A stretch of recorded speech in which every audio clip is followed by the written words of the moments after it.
জানিয়ে দেব হাতে থাকা সর্বশেষ আপডেট আন্তর্জাতিক সংবাদ। শুরুতেই মস্কোকে লক্ষ্য করে ইউক্রেনের ড্রোন হামলায় নিহত এক। অপরদিকে রাশিয়ার কাছে আরও একটি গুরুত্বপূর্ণ শহর হারালো ইউক্রেন।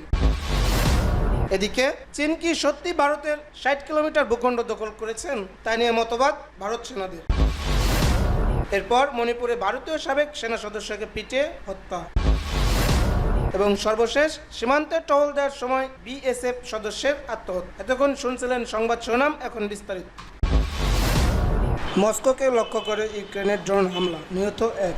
মস্কোর আশেপাশে কমপক্ষে 15টি ইউক্রেনীয় ড্রোন হামলা গুলি করে ভূপাতিত করেছে রুশ কর্মকর্তারা। স্থানীয় সময় মঙ্গলবার রয়টার্সে এই খবর জানানো হয়। এই ঘটনায় একজন নারী নিহত হয়েছেন এবং রাজধানীতে 30টির ও বেশি ফ্লাইট স্থগিত করতে বাধ্য হয়েছে রুশ কর্তৃপক্ষ। এদিকে আঞ্চলিক গভর্নররা জানিয়েছেন রাশিয়ার দক্ষিণ পশ্চিমাঞ্চলীয় ব্রিয়ানস্কে 60টির ও বেশি ড্রোন ভূপাতিত করা হয়েছে। এটি ইউক্রেন এবং রাশিয়ার দক্ষিণে লিপেটস্ক অঞ্চলের সীমান্তবর্তী এলাকা, তবে সেখানে কোনো ক্ষয়ক্ষতি বা হতাহতের খবর পাওয়া যায়নি। কিয়েভ রাশিয়ান শক্তি, সামরিক এবং পরিবহন অবকাঠামোর উপর ড্রোন হামলা বাড়িয়েছে। মস্কোর mayor Sergei Sobyanin Telegram messaging অ্যাপে বলেছেন মস্কোর আশেপাশে অন্তত 15টি ড্রোন ভূপাতিত করা হয়েছে। জরুরি ক্রুদের যুগ্ম বিমানবন্দরের কাছে এবং ডোমোদোডেডোভো জেলায় পাঠানো হয়েছে, যা মস্কোর বৃহত্তম বিমানবন্দরগুলোর মধ্যে একটি। রাশিয়ার আরআইএ এজেন্সি জানিয়েছেন ডোমোদোডেডোভো এবং ঝুকোভো বিমানবন্দরগুলোতেও 30টির বেশি অভ্যন্তরীণ এবং আন্তর্জাতিক ফ্লাইট স্থগিত করা হয়েছে। রাশিয়ার রাজধানীতে পরিষেবা দেয় এমন অন্যান্য বিমানবন্দরের মধ্যে বিমান চলাচল ও বন্ধ করে দেওয়া হয়েছে। মস্কোর গভর্নর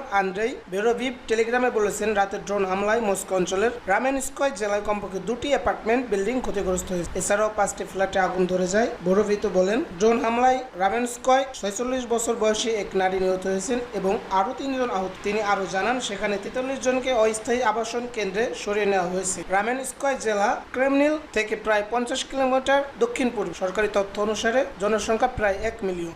রাশিয়ার কাছে আরেকটি গুরুত্বপূর্ণ শহর হারালো ইউক্রেন। ইউক্রেনের পূর্বাঞ্চলীয় আরও একটি গুরুত্বপূর্ণ শহর দখলের দাবি করেছে রাশিয়া। সোমবার দেশটির প্রতিরক্ষা মন্ত্রণালয় এ তথ্য নিশ্চিত করেছে। 2 বছরেরও বেশি সময় ধরে চলছে রাশিয়া ইউক্রেন যুদ্ধ। সম্প্রতি রাশিয়ার কুরস্ক অঞ্চলের বেশ কিছু এলাকা দখল করে ইউক্রেনীয় সেনারা। এতে বিপাকে পড়ে মস্কো, তবে দ্রুতই পাল্টা জবাব দিয়ে আবারও কিয়েভকে কোণঠাসা করে ফেলতে শুরু করেছে রুশ বাহিনী। বর্তমানে ইউক্রেনের বিভিন্ন অঞ্চলে লাগাতার হামলা চালাচ্ছে রাশিয়া। এরই মধ্যে দখল করেছে বেশ কিছু এলাকা। বার্তা সংস্থা রয়টার্সের প্রতিবেদনে বলা হয়েছে ইউক্রেনের পূর্বাঞ্চলে নভরোদিভকা শহরের পূর্ণ নিয়ন্ত্রণের দাবি করেছে রাশিয়া। এই শহরটি কিয়েভের সেনাদের জন্য গুরুত্বপূর্ণ একটি রেল ও সড়ক পরিবহন কেন্দ্র ছিল। এছাড়া শহরটির অদূরে পোকরোভস্ক নগরীর দিকে রুশ বাহিনীর অগ্রসর হওয়ার কথাও জানিয়েছেন রুশ বাহিনী। ইউক্রেনের এক কর্মকর্তা জানায় গেল সপ্তাহে নভরোদিভকা ছেড়ে চলে গেছে দেশটির সেনারা। এর আগে পূর্ব দোনেৎস্ক অঞ্চলের 6টি গ্রাম নিয়ন্ত্রণে নিয়েছে রুশ বাহিনী। বিশ্লেষকদের মতে মস্কো আক্রমণের নেশায় কিয়েভের নিয়ন্ত্রণ হারাতে বসেছেন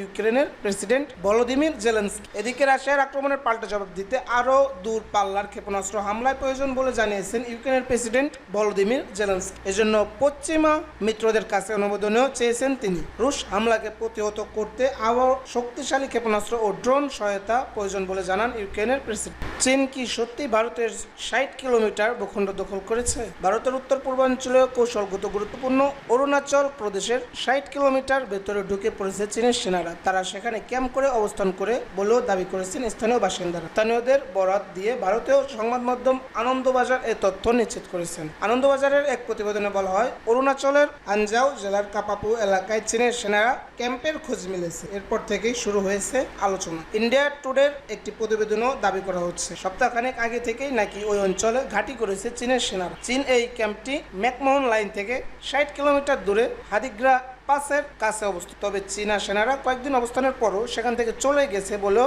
দাবি করেছে সংবাদ মাধ্যমটি। দ্য ডন লিড পোস্টের প্রতিবেদনে বলা হয়েছে কাপাপু এলাকায় গভীর বনে আগুন ধরানো, পাথরের গায়ে রং ব্যবহার করে লেখা চীনের নাম এবং চীনা শব্দ সামগ্রী। ছবি দেখে বোঝা যায় সেখানে প্রায় 1 সপ্তাহ আগে চীনের সেনারা ঢুকেছে। ছবিতে দেখা যায় পাথরের গায়ে ইংরেজিতে 2024 সাল লেখা রয়েছে। ভারতীয় ভূখণ্ডে নিজেদের মালিকানা দাবি করার অংশ হিসেবে অনুপ্রবেশের পর চীনা সেনাবাহিনী এসব কৌশল ব্যবহার করে বলে জানায়। এই ঘটনার পর ভারত ভারত সরকার প্রথম দিকে নিশ্চুপ থাকলেও অবশেষে মুখ খুলেছেন কেন্দ্রীয় মন্ত্রী কিরণ রিজিজু। ভারতীয় সংবাদ মাধ্যম টাইমস নাও খবরে বলা হয়েছে, অরুণাচল প্রদেশে চীনা দখলদারির অভিযোগ পুরোপুরি খারিজ করেছেন কিরণ রিজিজু। তিনি দাবি করেছেন এসব খবর সত্যিই নয়। সোমবার কিরণ বলেছেন, ভারতের জমিতে ঢুকে যদি তারা তাদের ভূখণ্ড বলে লিখে রেখে যায় তবে তা সত্যি হতে পারে। অরুণাচলের বিজেপির এই সংসদ সদস্য বলেন, চীন আমাদের জমি নিতে পারেন। প্রকৃত নিয়ন্ত্রণ রেখার অনির্ধারিত এলাকায় টহলে ওভারল্যাপিং তাদের স্থায়ী কিছু নির্মাণের অনুমতি দেওয়া হয় না। অনির্ধারিত স্থানে শুধু চিহ্ন আকার মানে এই নয় এলাকা দখল করা। মণিপুরে ভারতীয় সাবেক সেনা সদস্যকে পিটিয়ে হত্যা। মেইতেই ও কুকি সম্প্রদায়ের সংঘাতে উত্তপ্ত ভারতের উত্তর পূর্বাঞ্চলীয় রাজ্য মণিপুর। এর মধ্যেই সেখানে দেশটির সাবেক এক সেনা সদস্যকে পিটিয়ে হত্যা করা হয়েছে। সোমবার সকালের দিকে মণিপুরের একটি বাফার জোন থেকে তার মরদেহ উদ্ধার করা হয়। ভারতীয় সংবাদ মাধ্যমগুলোর প্রতিবেদন থেকে জানা গেছে, লালবই মেইতে নামে ওই সাবেক সেনাভুক্ত ভুল করে মেইতেই ও কুকিদের এই বাফার জেনে ঢুকে পড়েছিল। পরে একদল উত্তেজিত জনতা তাকে পিটিয়ে হত্যা করে। লালবই মেইতে মণিপুরের ক্যাংপোকপি জেলার মোদবাং এলাকার বাসিন্দা ছিলেন। ভারতীয় সামরিক বাহিনীর অবসরপ্রাপ্ত সৈন্য ছিলেন তিনি। সোমবার সকালের দিকে ইসফল পশ্চিম জেলার সেকমাই এলাকায় তাকে রক্তাক্ত অবস্থায় পড়ে থাকতে দেখা যায়। পরে স্থানীয়রা তার মরদেহ শনাক্ত করে পুলিশকে খবর দেন। পুলিশ ঘটনাস্থলে পৌঁছে সাবেক এই সেনা সদস্যের মরদেহ উদ্ধার করে এ ঘটনায় স্থানীয় থানায় ভুক্তভোগীর পরিবার এফআইআর দায়ের করে। মণিপুর পুলিশের এক জ্যেষ্ঠ কর্মকর্তা দেশটির রাষ্ট্রায়ত্ত বার্তা সংস্থা প্রেস ট্রাস্ট অফ ইন্ডিয়াকে জানিয়েছেন, সাবেক এই সেনা সদস্য দুর্বৃত্তদের হামলায় নিহত হয়েছেন বলে প্রাথমিকভাবে ধারণা করা হচ্ছে।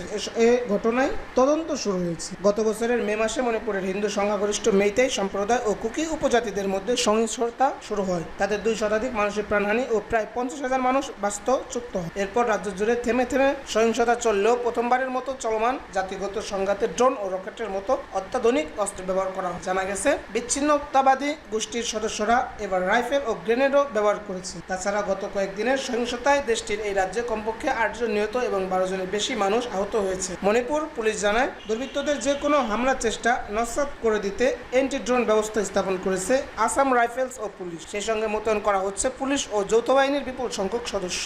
সীমান্তে টহল দেওয়ার সময় বিএসএফ সদস্যের আত্মহত্যা। ভারতের সীমান্তরক্ষী বাহিনীর বিএসএফ এক সদস্য আত্মহত্যা করেছেন বলে ইন্ডিয়া টুডের প্রতিবেদনে বলা হয়েছে। খবরে বলা হয়েছে, ওই বিএসএফ সদস্যের নাম বি অরুণ দিলীপ। ইন্ডিয়া টুডে বলেছে, সোমবার ত্রিপুরায় ঢালাই জেলার কমলাপুরের অরুণ দিলীপ দায়িত্ব পালনের সময় নিজেকে নিজে গুলি করে আত্মহত্যা করেছেন বলে ধারণা করা হচ্ছে। নিজের রাইফেল দিয়েই তিনি নিজেকে গুলি করেছেন। নাম প্রকাশে অনিচ্ছুক বিএসএফ এর একজন কর্মকর্তা বলেন, সীমান্তে টহল দেওয়ার সময় এই ঘটনা ঘটেছে। আমাদের ধারণা এটি আত্মহত্যা। তিনি নিজেকে 2 বার গুলি করেছেন, একবার নিজের পেটে এবং আরেকবার তার কাঁধে। এই কর্মকর্তা আরও জানান, এই ঘটনার পর দ্রুত তাকে কামালপুর হাসপাতালে নেওয়া হয়, তবে তার অবস্থা আশঙ্কাজনক থাকায় তাকে আগরতলার বিজি পান্ত হাসপাতালে নেওয়া হয়। তবে বিজি পান্ত হাসপাতালের চিকিৎসকরা তাকে মৃত ঘোষণা করেছেন। এই ঘটনার তদন্ত চলছে বলে প্রতিবেদনে বলা হয়েছে।